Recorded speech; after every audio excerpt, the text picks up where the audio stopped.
જય માતાજી દોસ્તો, આજે આપણે બનાવવાના છે ચણાની ચાટ। તમે વિડીયોમાં જોઈ શકો છો કે મેં સરસ ચણાની ચાટ બનાવી છે।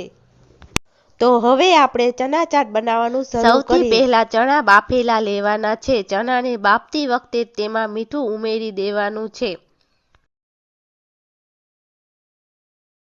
તમે વિડીયોમાં જોઈ શકો છો કે મેં ચણાને એટલા કૂક થવા દીધા છે કે ચણા આપણા હાથ વડે દબાઈ જાય એટલા જ ચણાને કૂક થવા દેવાના છે। ચણાને હવે ઠંડા થવા માટે અડધો કલાક માટે રાખી દેશું। ચણા ઠંડા થઈ ગયા છે તો તમે વિડીયોમાં જોઈ શકો છો કે મેં હાથ વડે ચણા દબાઈ લીધા છે। તમે પણ હાથ વડે દબાઈ શકો છો। તમને હાથ વડે દબાવતા ન ફાવે તો તમે વાટકી વડે પણ દબાવી શકો છો।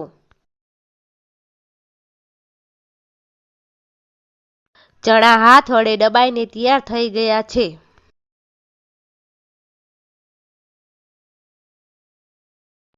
ચાટ બનાવવા માટે પૌવા તરી લેશું। સૌથી પહેલા મેં મકાઈના પૌવા લીધા છે, એ તરી લેશું અને પછી ચોખાના પૌવા લેવાના છે, એ પણ તરી લેવાના છે। તેલ ગરમ થઈ ગયું છે તો હવે આપણે સૌથી પહેલા મકાઈના પૌવા તરી લેશું।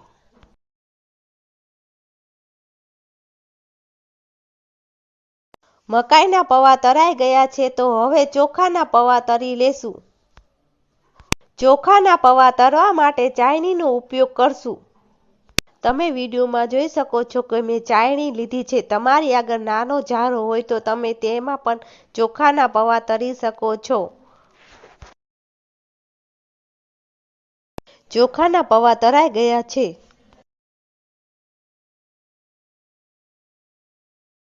હવે ચણા ચાટ મિક્સ કરી લેશું। સૌથી પહેલા આપણે મકાઈના અને ચોખાના પૌવા તરીને રાખ્યા હતા તે મિક્સ કરી લેવાના છે। પછી આપણે જે ચણા દબાઈને રાખ્યા હતા તે પણ મિક્સ કરી લેવાના છે।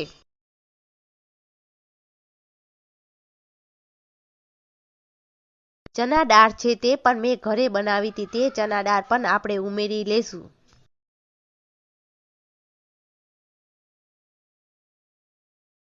લીલા મરચા 2 નંગ ઝીણા સમારેલા છે તે પણ ઉમેરી દેશું। ચણાના લોટની સેવ છે તે પણ ઉમેરી દેશું।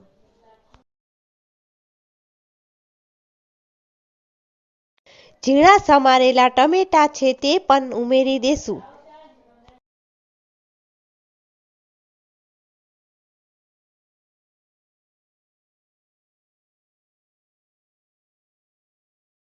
ઝીણી સમારેલી ડુંગળી છે તે પણ ઉમેરી દેવાની છે।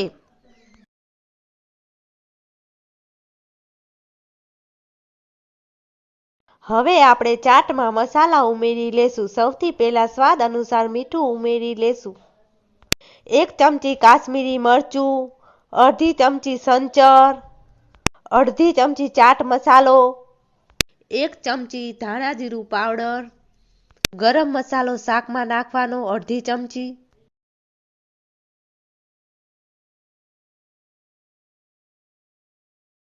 ચાટમાં બધાય મસાલા મિક્સ કરી લેવાના છે।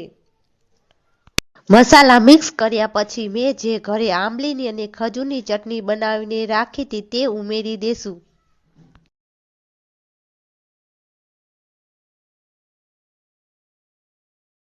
ચણા ચાટ બની ગઈ છે તો હવે આપણે સર્વ કરી લેશું। તમે વિડીયોમાં જોઈ શકો છો કે મેં સરસ ચણા ચાટ બનાવી છે। જો તમને ચણા ચાટની રેસીપી ગમી હોય તો મારી ચેનલને સબસ્ક્રાઇબ કરજો, લાઇક કરજો અને કમેન્ટ કરજો। કમેન્ટ બોક્સમાં લખીને કહેજો કે તમને ચણા ચાટની રેસીપી કેવી લાગે છે।